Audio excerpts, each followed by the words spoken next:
Questions है, ठीक है, एक फर्स्ट है एंड सेकंड है। तो सबसे पहले हम फर्स्ट पार्ट को, इट मींस फर्स्ट क्वेश्चन को सॉल्व करेंगे। तो फर्स्ट क्वेश्चन है for which of these values of a and b. यहाँ पे दो बोल रहा है, एक ए बोल रहा है एंड बी बोल रहा है, ठीक है। इसका वैल्यू हमें फाइंड करना है। For which of these values of a and b will be following pair of linear equations have an infinite number of solution. देखो यहाँ पे सबसे पहले तो यहाँ पे दो चीज बोला है, एक ए एंड बी का वैल्यू निकालने, सेकंड बोला है इनफिनाइट नंबर ऑफ सॉल्यूशन। जो ये लीनियर इक्वेशंस होना चाहिए वो इनफिनाइट नंबर ऑफ सॉल्यूशंस का होना चाहिए। इट मींस यहाँ पे देखो दो इक्वेशंस हमें दिए गए हैं, यहाँ पे ए और बी का ऐसा क्या वैल्यू रखा जाए, ए और बी का वो वैल्यू निकालना है, वो वैल्यू फाइंड करना है कि जब इसका हम conditions a1 by a2 equal to b1 by b2 equal to c1 by c2 वो सब का सब इक्वल हो जाए। इनफिनाइट नंबर ऑफ सॉल्यूशंस के लिए क्या कंडीशन होता है, many infinite number of solution किसमें आता है, इनफिनाइटली मेनी सॉल्यूशन जब कोइंसिडेंट लाइन होता है, it means a1 by a2 equal to b1 by b2 equal to c1 by c2। तो ये वाला कंडीशन फुलफिल हो, वो a एंड b का वैल्यू क्या होगा वही हमें फाइंड करना है।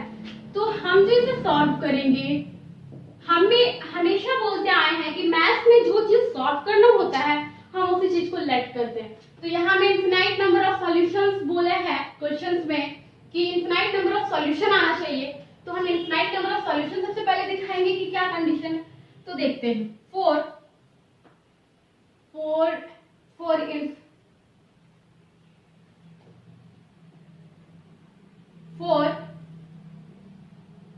Infinite number of solution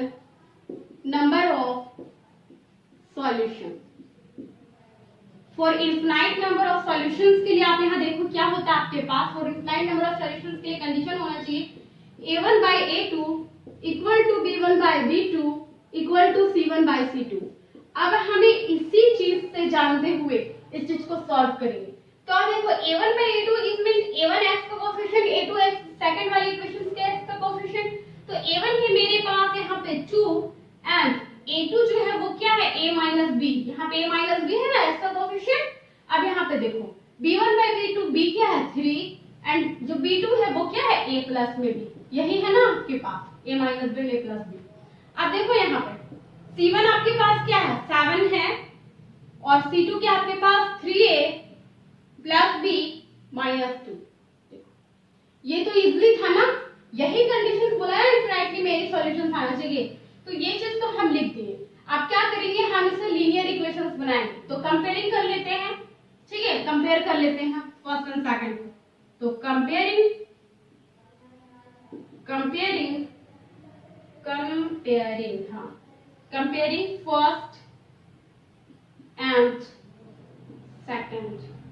first and second terms, ठीक है। हम फर्स्ट एंड सेकंड टर्म्स को या फिर सेकंड भी लिख सकते हो, फर्स्ट एंड सेकंड को क्या कर रहे हैं कंपेयर करते हैं, ठीक है। यहाँ पे देखो 2a माइनस b है ना, तो 2 यहाँ पे लिखेंगे 2a minus b, 2a minus b equal to 3a plus में b। यहाँ देखो कि आपको हमेशा बताया गया है क्रॉस मल्टीप्लिकेशन मेथड में, जबकि कि अगर आप x वाले टर्म में लिख रहे हो तो x को हाइड करो, देन y और कोफिशिएंट जो कांस्टेंट टर्म है उसी को मल्टीप्लाई करना। तो इसमें देखो आपको यहाँ पे कि 2 है, यहाँ क्रॉस मल्टीप्लिकेशन मेथड को यूज करना है। तो यहाँ पे तो किसी चीज को हाइड नहीं करना, बट हमेशा नीचे से ऊपर जाना है, ये बात आपको बताया गया है। नीचे से ऊपर इट मींस ऊपर वाले नंबर्स को यहाँ पे लिखना होता है। तो a into 2 2a हो गया यहाँ पे, ठीक है, प्लस में b into 2 it means 2 into b क्या होगा 2b होगा, फिर इक्वल। अब इसको यहाँ ले जाना है तो 3 into a 3a minus 3 into b क्या होगा 3b आएगा। तो आपके पास क्या आया 2a plus 2b is equal to 3a minus 3b। अब आप यहाँ पे देखो 2a यहाँ पे है आपके पास 2a, उधर है 3a, तो हम इक्वल किधर ले आएंगे तो माइनस 3a होगा। उसके बाद है 2b एंड इक्वल में है माइनस 3b, तो इधर आके क्या होगा प्लस 3b होगा, इक्वल में है माइनस 3। तो यहाँ पे क्या बचेगा आपके पास 0। इट मीन्स आपके पास जो इक्वेशन आएगा 2a minus 3 it means minus है, 2b प्लस 3b क्या हो जाएगा 5b इज इक्वल टू 0। ठीक है, तो आपके पास एक इक्वेशन आ गया, इसको इक्वेशन नंबर 1 मान लेंगे। तो ये लीनियर इक्वेशंस का एक इक्वेशन आया है। तो अब फिर से हम कंपेयर करेंगे, ठीक है, सेकंड एंड थर्ड को, है ना।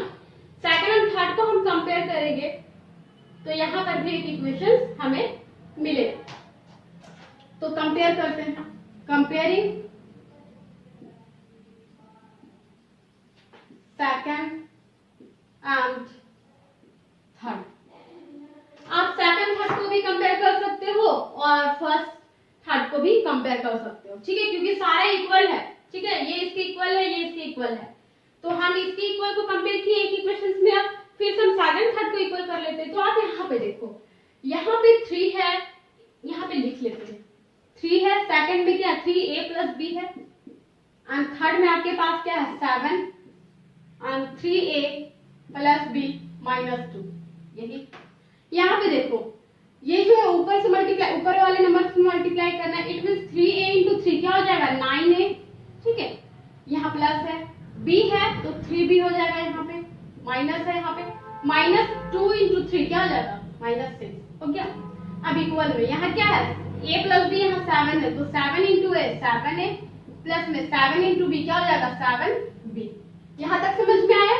अब देखो यहाँ पे 9a है, यहाँ पे माइनस 7a है, इसको इधर ले आएंगे 9a और माइनस में 7a, उसके बाद क्या है प्लस 3b, ये b है आपके पास, ये क्या है b है, तो 3b है और यहाँ प्लस 7b तो माइनस 7b होगा, और ये माइनस 6 इधर जाएगा इक्वल के साथ तो प्लस में 6 होगा। अब आप यहाँ पे देखो 9a में माइनस 7a क्या आ जाएगा आपका 2a आएगा, उसके बाद प्लस 3b माइनस 7b क्या होगा माइनस 4b आएगा, एंड इक्वल में 6। ठीक है, अब देखो यहाँ पे a को हम यहाँ पे 2 सब में 2 कॉमन ले सकते हैं, दोनों में 2 कॉमन लेंगे तो यहाँ a बचेगा एंड माइनस 2 2 जा 4 2 भी बचेगा, और यहाँ पे 6 ऑलरेडी है।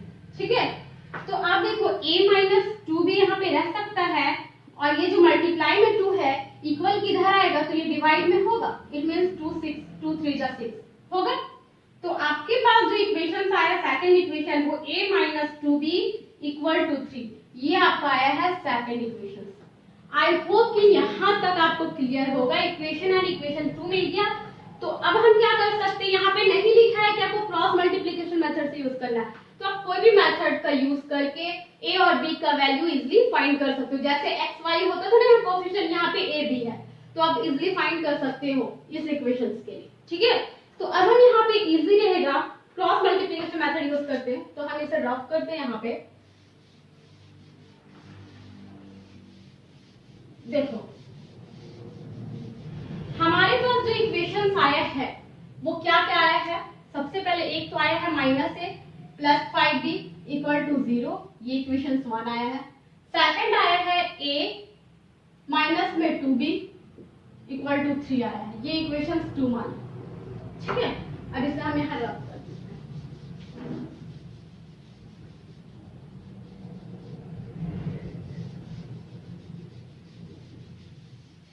यहाँ देखो आप कि हमारे पास 2 इक्वेशंस है और इससे हमें क्या करना है सॉल्व करना। आप एलिमिनेशन मेथड भी यूज कर सकते हो, इजी रहेगा। ठीक है, अब एलिमिनेशन मेथड यूज करते हैं। क्यों इजी रहेगा, क्योंकि यहाँ पे a और a सेम है, हमें यहाँ पे वेरिएबल को सेव करने की जरूरत नहीं। ठीक है, तो यहाँ पे हम लिख सकते हैं by elimination method, by elimination method. ठीक है, एलिमिनेशन मेथड से आप यहाँ पे देखो क्या कर सकते हैं, माइनस से एंड यहाँ पे प्लस से है तो हम ऐड कर सकते हैं। तो एलिमिनेशन मेथड से यहाँ लिखेंगे adding equation 1 and equation 2। Equation 1 and equation 2 को हम ऐड करेंगे। तो इक्वेशन 1 है मेरे पास minus a plus 5b is equal to 0 and a minus 2b equal to 3। Add करने के लिए प्लस का साइन लगाना जरूरी नहीं, क्योंकि प्लस यहाँ पे छिपा रखा है। यहाँ देखो माइनस से प्लस से कैंसिल हो जाएगा, 5b माइनस 2b आपके पास क्या आएगा 3b, और यहाँ पे 3 प्लस 0 क्या होगा 3। तो b इज इक्वल टू आपके पास यहाँ 3 है, ये यहाँ पे आएगा 3 1 जा 3 कैंसिल। इट मींस आपके पास जो b का वैल्यू का जब वैल्यू 1 मिल गया तो अब हम इससे क्या कर सकते हैं, a का वैल्यू फाइंड कर सकते हैं। तो पुट कर देंगे b का वैल्यू किसी भी इक्वेशंस में। तो putting the value of b in equation 1, किसी भी इक्वेशन में हम पुट कर सकते हैं। तो इक्वेशन 1 है मेरे पास -a plus 5b equal to 0, है ना। तो -a तो हम यहाँ पे लिखेंगे ही, और b का वैल्यू हमें यहाँ पे पता है 1, तो यहाँ 1 लिखेंगे तो इक्वल में 0। ये जो -a है इक्वल की इस साइड जाएगा तो +a आएगा, और यहाँ पे क्या है 5 इंटू 1 इट मीन्स 5। तो इसको हम ऐसे भी लिख सकते हैं a इज इक्वल टू 5। तो अब आप देखो यहाँ पे a और b दोनों का वैल्यू मिल गया है। इट मीन्स इस इक्वेशन के लिए a और b दोनों का वैल्यू मिल गया है, जो इस कंडीशंस को a1 by a2 equal to b1 by b2 equal to c1 by c2 की कंडीशन को फुलफिल करेगा, ठीक है, जो इन्फिनेटली मेरी सॉल्यूशंस देगा। तो अब आप यहाँ पे लिख दो कि hence a is equal to 5 and b is equal to 1। ये है आपका आंसर, ठीक है। ठीक है, अब देखते हैं इसी का सेकंड पार्ट, क्वेश्चन नंबर 2 का सेकंड पार्ट। तो अब हम यहाँ पे क्वेश्चन नंबर 2 का सेकंड पार्ट देखेंगे, इट मींस सेकंड क्वेश्चन। तो बिल्कुल फर्स्ट वाले क्वेश्चन की तरह है, उसमें क्या था, a और b का वैल्यू निकालना था दिया गए इक्वेशंस के लिए, और आपको उसमें बताना था कि उसमें क्या हो, जो a और b का वैल्यू है वो infinitely many solutions they. But इसमें क्या है, आपको k का वैल्यू निकालना है, यहाँ पे k है, और इसमें क्या है कि ये जो होना चाहिए उसमें नो सॉल्यूशन होना चाहिए। तो आपको नो सॉल्यूशंस के लिए कंडीशंस पता ही होगा, तो यहाँ पे लिखो for no solution, for no solutions के लिए क्या था, a1 by a2 equal to b1 by b2 not equal to c1 by c2। ये नो सॉल्यूशंस के लिए कंडीशन था हमारे पास। तो अब हम इसी से बनाएंगे। तो a1 by a2 it means x का कोएफिशिएंट, तो 3 by a2 2k माइनस में 1 equal to b1 it means 1 हो जाएगा y का कोएफिशिएंट, एंड सेकंड इक्वेशन में k माइनस में 1 not equal to c1 by c2 it means 0 by 2k plus में 1। देखो कंपेयर हम जब करते हैं किसी भी टर्म्स को, हम क्या करते हैं, कंपेयर करते हैं ना फर्स्ट एंड सेकंड को, सेकंड एंड थर्ड को। तो यहाँ पे तो नॉट इक्वल है, तो ये जब इसके इक्वल नहीं, ये इसके इक्वल नहीं, तो ये तो कंपेयर नहीं हो सकता, सिर्फ ये दोनों को हम कंपेयर करेंगे। तो इससे हम k का वैल्यू निकालेंगे जो क्या दे, नो सॉल्यूशंस दे, ठीक है। तो यहाँ पे हम क्या करेंगे, कंपेयरिंग फर्स्ट एंड सेकंड, ठीक है, फर्स्ट एंड सेकंड टर्म्स को हम क्या करेंगे, कंपेयर करेंगे। तो मेरे पास यहाँ पे क्या है, 3 है, एंड यहाँ पे करके दिखाती हूँ, क्या है मेरे पास 3 है, 2k माइनस में 1 है, and 1 is equal to k minus में 1 है। यही है ना, फर्स्ट एंड सेकंड को कंपेयर करेंगे तो आप देखो यहाँ पे k माइनस 1 को 3 से करेंगे तो यहाँ पे हो जाएगा 3k एंड माइनस 3 1 जो 3 is equal to 2k minus 1 को 1 से करेंगे तो सेम आएगा, 2k माइनस 1 ही आएगा। अब आप यहाँ पे देखो 3k है और 2k इधर आएगा तो माइनस 2k आएगा, और यहाँ पे माइनस 1 है, ये जो माइनस 3 है इक्वल के दिस साइड जाएगा तो प्लस 3 आएगा। 3k minus 2k it means k, 3 minus 1 it means 2, ठीक है। तो k का वैल्यू जब 2 आ गया तो आप यहाँ पे लिख सकते हो कि hence k is equal to 2 give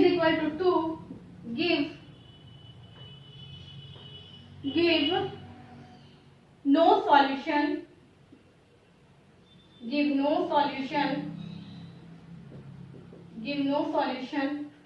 to the equation।